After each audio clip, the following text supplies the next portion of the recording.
Dracula by Bram Stoker. Chapter 4. Jonathan Harker's journal continued.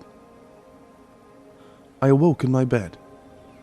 If it be that I had not dreamt, the Count must have carried me here.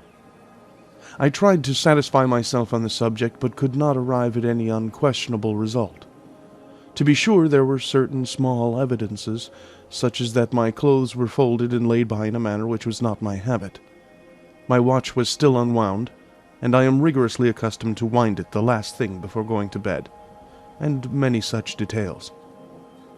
But these things are no proof, for they may have been evidences that my mind was not as usual, and for some cause or another I had certainly been much upset. I must watch for proof. Of one thing I am glad. If it was that the Count carried me here and undressed me, he must have been hurried in his task, for my pockets are intact. I am sure this diary would have been a mystery to him which he would not have brooked. He would have taken or destroyed it. As I look round this room, although it has been to me so full of fear, it is now a sort of sanctuary, for nothing can be more dreadful than those awful women who are waiting to suck my blood. 18th of May. I have been down to look at that room again in daylight, for I must know the truth. When I got to the doorway at the top of the stairs, I found it closed. It had been so forcibly driven against the jamb that part of the woodwork was splintered. I could see that the bolt of the lock had not been shot, but the door is fastened from the inside. I fear it was no dream, and must act on this surmise. 19th of May. I am surely in the toils. Last night the Count asked me in the suavest tones to write 3 letters, one saying that my work here was nearly done, and that I should start for home within a few days. Another that I was starting on the next morning from the time of the letter, and the third that I had left the castle and arrived at Bistritz. I would fain have rebelled, but felt that in the present state of things it would be madness to quarrel openly with the Count, whilst I am so absolutely in his power. And to refuse would be to excite his suspicion, and to arouse his anger. He knows that I know too much, and that I must not live, lest I be dangerous to him. My only chance is to prolong my opportunities. Something may occur which will give me a chance to escape. I saw in his eyes something of that gathering wrath which was manifest when he hurled that fair woman from him. He explained to me that posts were few and uncertain, and that my writing now would ensure ease of mind to my friends. And he assured me with so much impressiveness that he would countermand the later orders, which would be held over at Bistritz until due time in case chance would admit of my prolonging my stay, that to oppose him would have been to create new suspicion. I therefore pretended to fall in with his views, and asked him what dates I should put down on the letters. He calculated a minute, and then said, "The first should be June 12th, the second June 19th, and the third June 29th. I know now the span of my life. God help me." 28th of May. There is a chance of escape, or at any rate of being able to send word home. A band of Sagani have come to the castle, and are encamped in the courtyard. These are gypsies. I have notes of them in my book. They are peculiar to this part of the world, though allied to the ordinary gypsies all the world over. There are thousands of them in Hungary and Transylvania, who are almost outside all law. They attach themselves as a rule to some great noble or boyar, and call themselves by his name. They are fearless and without religion, save superstition, and they talk only their own varieties of the Romany tongue.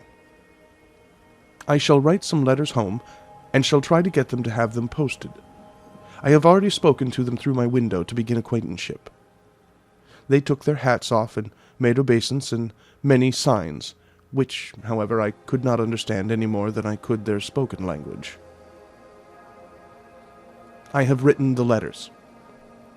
Mina's is in shorthand, and I simply ask Mr. Hawkins to communicate with her. To her I have explained my situation, but without the horrors which I may only surmise. It would shock and frighten her to death were I to expose my heart to her. Should the letters not carry, then the Count shall not yet know my secret or the extent of my knowledge. I have given the letters. I threw them through the bars of my window with a gold piece, and made what signs I could to have them posted.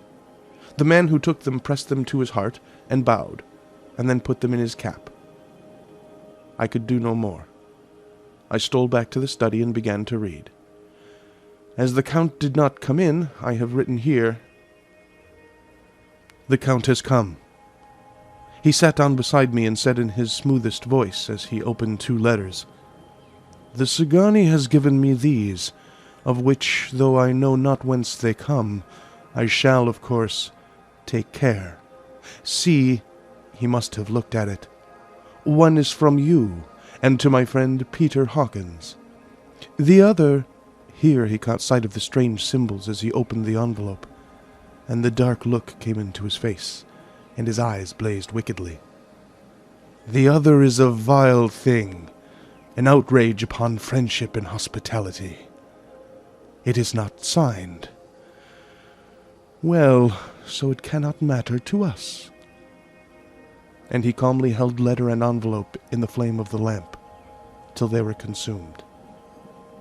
Then he went on, "The letter to Hawkins that I shall, of course, send on, since it is yours. Your letters are sacred to me. Your pardon, my friend, that unknowingly I did break the seal. Will you not cover it again?" He held out the letter to me, and with a courteous bow, handed me a clean envelope. I could only redirect it and hand it to him in silence. When he went out of the room, I could hear the key turn softly. A minute later, I went over and tried it, and the door was locked. When, an hour or 2 after, the Count came quietly into the room, his coming awakened me, for I had gone to sleep on the sofa. He was very courteous and very cheery in his manner, and seeing that I had been sleeping, he said, "So, my friend, you are tired. Get to bed. There is the surest rest. I may not have the pleasure of talk tonight, since there are many labors to me. But you will sleep, I pray." I passed to my room and went to bed, and, strange to say, slept without dreaming. Despair has its own calms. 31st of May. This morning when I woke, I thought I would provide myself with some papers and envelopes from my bag and keep them in my pocket, so that I might write in case I should get an opportunity. But again, a surprise. Again, a shock. Every scrap of paper was gone, and with it all my notes, my memoranda, relating to railways and travel, my letter of credit, in fact, all that might be useful to me were I once outside the castle. I sat and pondered a while, and then some thought occurred to me, and I made search of my portmanteau and in the wardrobe where I had placed my clothes. The suit in which I had travelled was gone, and also my overcoat and rug. I could find no trace of them anywhere. This looked like some new scheme of villainy. 17th of June. This morning, as I was sitting on the edge of my bed, cudgelling my brains, I heard without a crackling of whips and pounding and scraping of horses' feet up the rocky path beyond the courtyard. With joy I hurried to the window and saw drive into the yard 2 great lighter wagons, each drawn by 8 sturdy horses, and at the head of each pair a Slovak, with his wide hat, great nail-studded belt, dirty sheepskin, and high boots. They had also their long staves in hand. I ran to the door, intending to descend and try to join them through the main hall, as I thought that way might be opened for them. Again a shock. My door was fastened on the outside. Then I ran to the window and cried to them. They looked up at me stupidly and pointed, but just then the hetman of the Szgany came out, and seeing them pointing to my window, said something, at which they laughed. Henceforth no effort of mine, no piteous cry or agonized entreaty, would make them even look at me. They resolutely turned away. The lighter wagons contained great square boxes with handles of thick rope. These were evidently empty by the ease with which the Slovaks handled them, and by their resonance when they were roughly moved. When they were all unloaded and packed in a great heap in one corner of the yard, the Slovaks were given some money by the Sagani, and, spitting on it for luck, lazily went each to his horse's head. Shortly afterwards, I heard the crackling of their whips die away in the distance. 24th of June. Last night the Count left me early and locked himself into his own room. As soon as I dared, I ran up the winding stair and looked out of the window, which opened south. I thought I would watch for the Count, for there is something going on. The Sagani are quartered somewhere in the castle and are doing work of some kind. I know it, for now and then I hear a far-away muffled sound, as of mattock and spade, and whatever it is, it must be the end of some ruthless villainy. I had been at the window somewhat less than half an hour, when I saw something coming out of the Count's window. I drew back and watched carefully, and saw the whole man emerge. It was a new shock to me to find that he had on the suit of clothes which I had worn whilst travelling here, and slung over his shoulder the terrible bag which I had seen the women take away. There could be no doubt as to his quest, and in my garb too. This, then, is his new scheme of evil, that he will allow others to see me, as they think, so that he may both leave evidence that I have been seen in the towns or villages, posting my own letters, and that any wickedness which he may do shall by the local people be attributed to me. It makes me rage to think that this can go on, and whilst I am shut up here, a veritable prisoner, but without that protection of the law which is even a criminal's right and consolation. I thought I would watch for the Count's return, and for a long time sat doggedly at the window. Then I began to notice that there were some quaint little specks floating in the rays of the moonlight. They were like the tiniest grains of dust, and they whirled round and gathered in clusters in a nebulous sort of way. I watched them with a sense of soothing, and a sort of calm stole over me. I leaned back in the embrasure in a more comfortable position, so that I could enjoy more fully the aerial gambolling. Something made me start up, a low, piteous howling of dogs somewhere far below in the valley, which was hidden from my sight. Louder it seemed to ring in my ears, and the floating motes of dust take new shapes to the sound as they danced in the moonlight. I felt myself struggling to awake to some call of my instincts. Nay, my very soul was struggling, and my half-remembered sensibilities were striving to answer the call.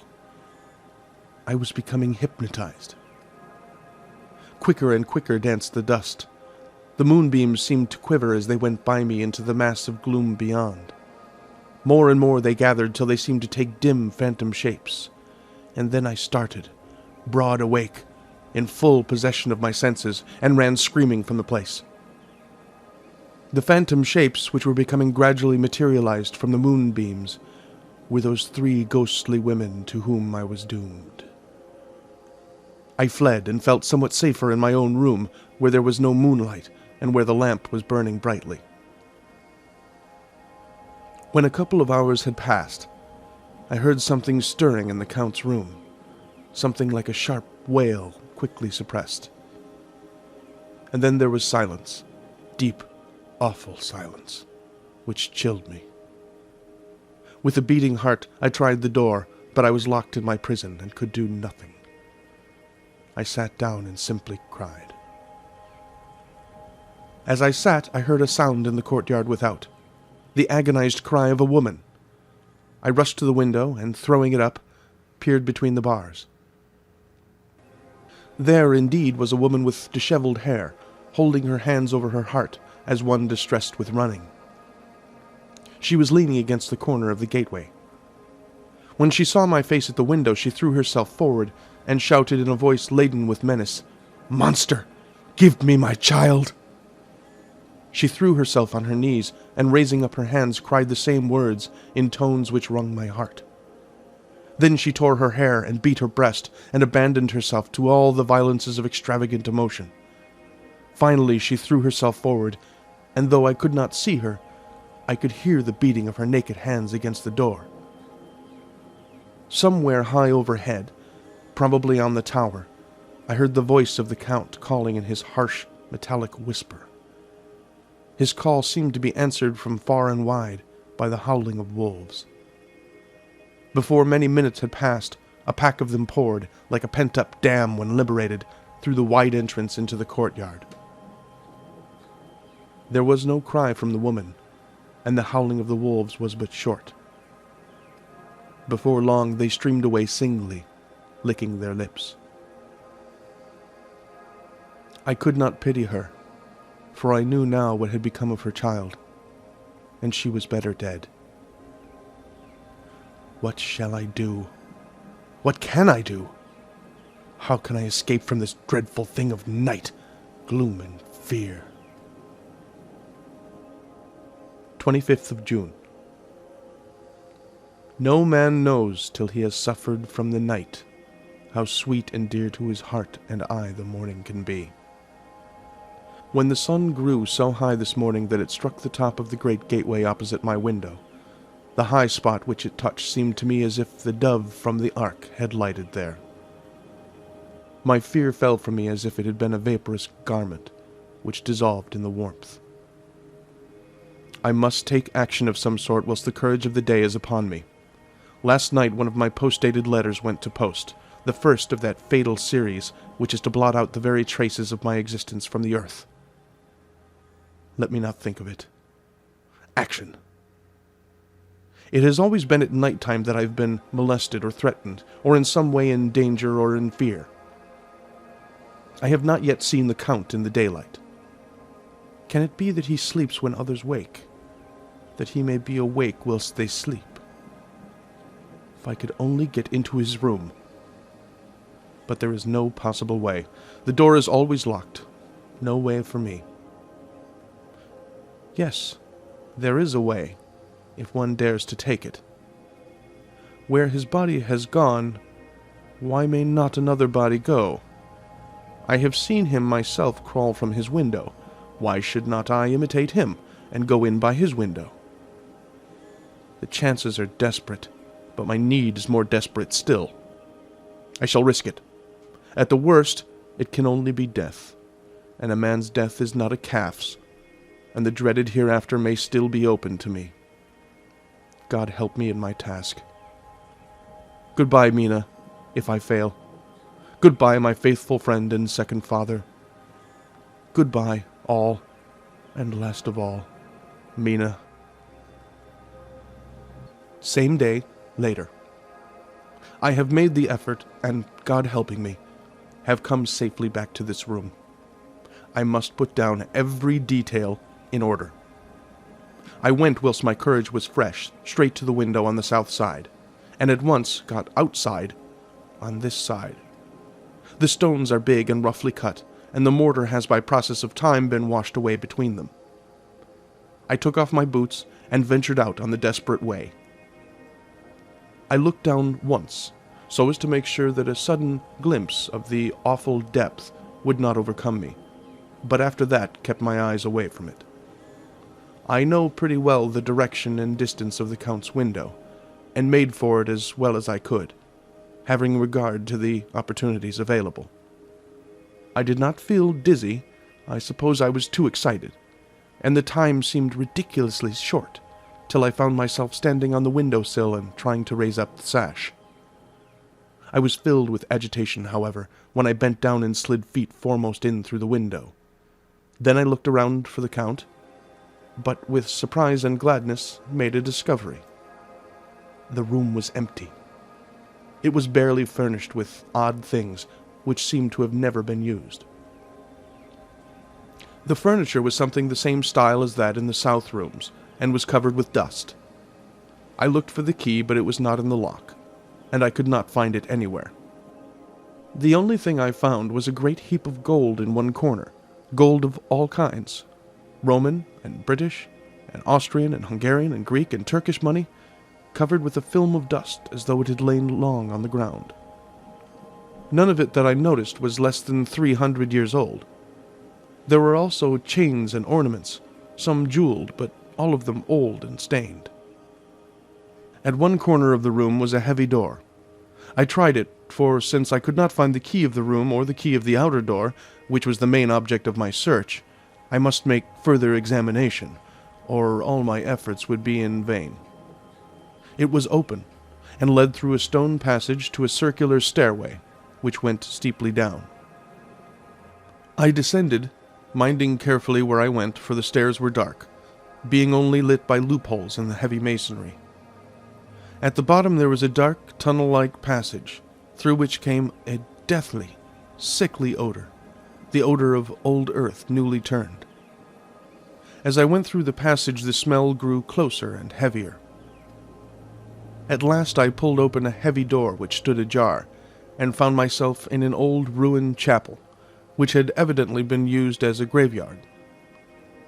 The roof was broken, and in 2 places were steps leading to vaults, but the ground had recently been dug over, and the earth placed in great wooden boxes, manifestly those which had been brought by the Slovaks. There was nobody about, and I made a search over every inch of the ground so as not to lose a chance. I went down even into the vaults, where the dim light struggled, although to do so was a dread to my very soul. Into 2 of these I went, but saw nothing except fragments of old coffins and piles of dust. In the 3rd, however, I made a discovery. There, in one of the great boxes, of which there were 50 in all, on a pile of newly dug earth, lay the Count. He was either dead or asleep. I could not say which, for eyes were open and stony, but without the glassiness of death, and the cheeks had the warmth of life through all their pallor. The lips were as red as ever, but there was no sign of movement, no pulse, no breath, no beating of the heart. I bent over him and tried to find any sign of life, but in vain. He could not have lain there long, for the earthy smell would have passed away in a few hours. By the side of the box was its cover, pierced with holes here and there. I thought he might have the keys on him, but when I went to search I saw the dead eyes, and in them, dead though they were, such a look of hate, though unconscious of me or my presence, that I fled from the place, and leaving the Count's room by the window, crawled again up the castle wall. Regaining my room, I threw myself panting upon the bed and tried to think. 29th of June. Today is the date of my last letter, and the Count has taken steps to prove that it was genuine, for again I saw him leave the castle by the same window, and in my clothes. As he went down the wall, lizard fashion, I wished I had a gun or some lethal weapon, that I might destroy him. But I fear that no weapon, wrought along by man's hand, would have any effect upon him. I dared not wait to see him return, for I feared to see those weird sisters. I came back to the library, and read there, till I fell asleep. I was awakened by the Count, who looked at me as grimly as a man could look, as he said, "Tomorrow, my friend, we must part. You return to your beautiful England, I to some work which may have such an end that we may never meet. Your letter home has been dispatched. Tomorrow I shall not be here, but all shall be ready for your journey. In the morning come the Sagani, who have some labors of their own here, and also come some Slovaks. When they have gone, my carriage shall come for you, and shall bear you to the Borgo Pass, to meet the diligence from Bukovina to Bistritz. But I am in hopes that I shall see more of you at Castle Dracula." I suspected him, and determined to test his sincerity. Sincerity. It seems like a profanation of the word to write it in connection with such a monster, so I asked him point blank, "Why may I not go tonight?" "Because, dear sir, my coachman and horses are away on a mission." "But I would walk with pleasure. I want to get away at once." He smiled such a soft, smooth, diabolical smile that I knew there was some trick behind his smoothness. He said, "And your baggage?" "I do not care about it. I can send for it some other time."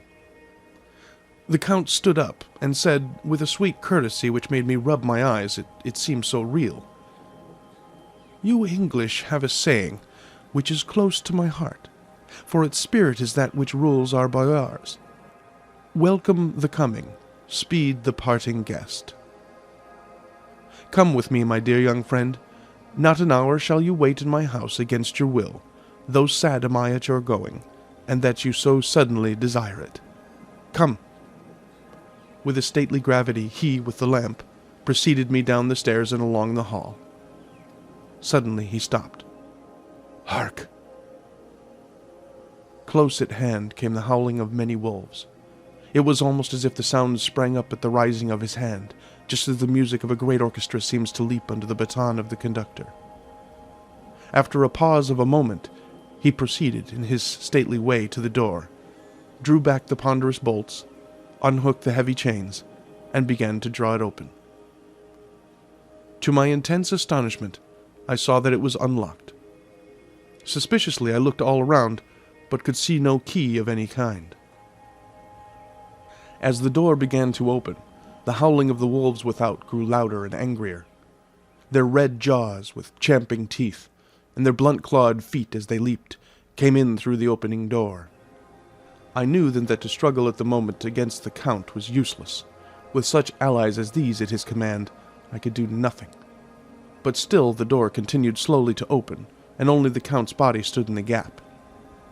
Suddenly it struck me that this might be the moment and means of my doom. I was to be given to the wolves, and at my own instigation. There was a diabolical wickedness in the idea great enough for the Count, and as the last chance I cried out, "Shut the door! I shall wait till morning!" And I covered my face with my hands to hide my tears of bitter disappointment. With one sweep of his powerful arm, the Count threw the door shut, and the great bolts clanged and echoed through the hall as they shot back into their places. In silence we returned to the library, and after a minute or two I went to my own room. The last I saw of Count Dracula was his kissing his hand to me, with a red light of triumph in his eyes, and with a smile that Judas in hell might be proud of. When I was in my room and about to lie down, I thought I heard a whispering at my door. I went to it softly and listened. Unless my ears deceived me, I heard the voice of the Count. Back to your own place. Your time has not yet come. Wait, have patience. Tonight is mine. Tomorrow night is yours." There was a low, sweet ripple of laughter, and in a rage I threw open the door, and saw without the 3 terrible women licking their lips. As I appeared, they all joined in a horrible laugh and ran away. I came back to my room and threw myself on my knees. It is then so near the end? Tomorrow! Lord, help me and those to whom I am dear. 30th of June. These may be the last words I ever write in this diary. I slept till just before the dawn, and when I woke, threw myself on my knees, for I determined that if death came, he should find me ready. At last I felt that subtle change in the air, and knew that the morning had come. Then came the welcome cockcrow, and I felt that I was safe. With a glad heart, I opened the door and ran down the hall. I had seen that the door was unlocked, and now escape was before me. With hands that trembled with eagerness, I unhooked the chains and threw back the massive bolts. But the door would not move. Despair seized me. I pulled and pulled at the door, and shook it till, massive as it was, it rattled in its casement. I could see the bolt shot. It had been locked after I left the Count. Then a wild desire took me to obtain the key at any risk, and I determined then and there to scale the wall again and gain the Count's room. He might kill me, but death now seemed the happier choice of evils. Without a pause, I rushed up to the east window and scrambled down the wall as before, into the Count's room. It was empty, but that was as I expected. I could not see a key anywhere, but the heap of gold remained. I went through the door in the corner, and down the winding stair, and along the dark passage to the old chapel. I knew now well enough where to find the monster I sought. The great box was in the same place, close against the wall, but the lid was laid on it, not fastened down, but with the nails ready in their places to be hammered home. I knew I must reach the body for the key, so I raised the lid and laid it back against the wall. And then I saw something which filled my very soul with horror. There lay the Count, but looking as if his youth had been half restored. For the white hair and mustache were changed to dark iron gray. The cheeks were fuller, and the white skin seemed ruby red underneath. The mouth was redder than ever, for on the lips were gouts of fresh blood, which trickled from the corners of the mouth and ran down over the chin and neck. Even the deep, burning eyes seemed set amongst swollen flesh, for the lids and pouches underneath were bloated. It seemed as if the whole awful creature was simply gorged with blood. He lay like a filthy leech, exhausted with his repletion. I shuddered as I bent over to touch him, and every sense in me revolted at the contact, but I had to search, or I was lost. The coming night might see my own body a banquet in a similar war to those horrid three. I felt all over the body, but no sign could I find of the key. Then I stopped and looked at the Count. There was a mocking smile on the bloated face which seemed to drive me mad. This was the being I was helping to transfer to London, where, perhaps, for centuries to come, he might, amongst his teeming millions, satiate his lust for blood, and create a new and ever-widening circle of semi-demons to batten on the helpless. The very thought drove me mad. A terrible desire came upon me to rid the world of such a monster. There was no lethal weapon at hand, but I seized a shovel, which the workmen had been using to fill the cases, and lifting it high, struck with the edge downward at the hateful face.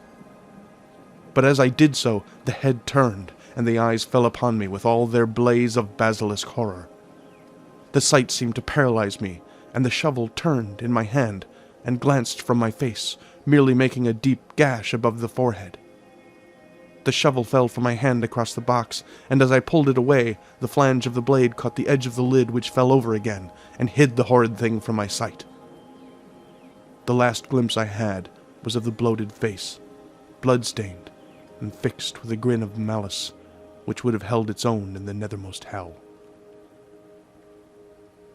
I thought and thought what should be my next move, but my brain seemed on fire, and I waited with a despairing feeling growing over me. As I waited, I heard in the distance a gypsy song sung by merry voices coming closer, and through their song the rolling of heavy wheels and the cracking of whips. The Cigani and the Slovaks of whom the Count had spoken were coming. With a last look around and at the box which contained the vile body, I ran from the place and gained the Count's room, determined to rush out at the moment the door should be opened.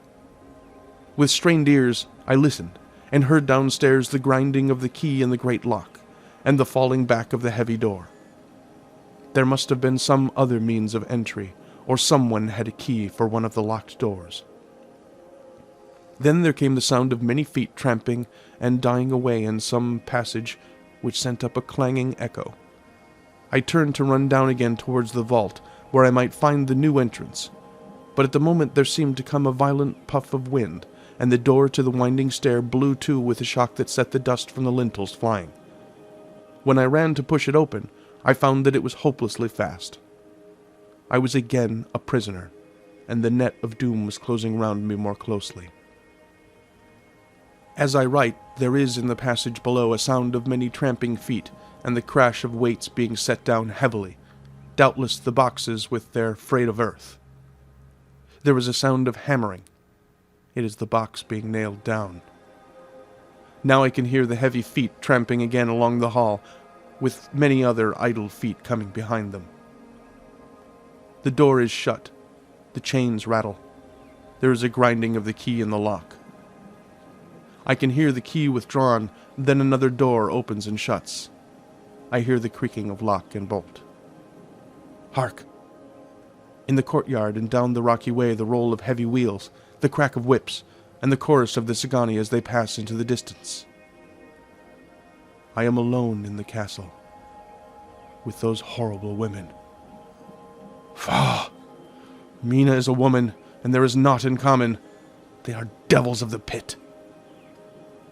I shall not remain alone with them. I shall try to scale the castle wall farther than I have yet attempted. I shall take some of the gold with me, lest I want it later. I may find a way from this dreadful place. And then away for home.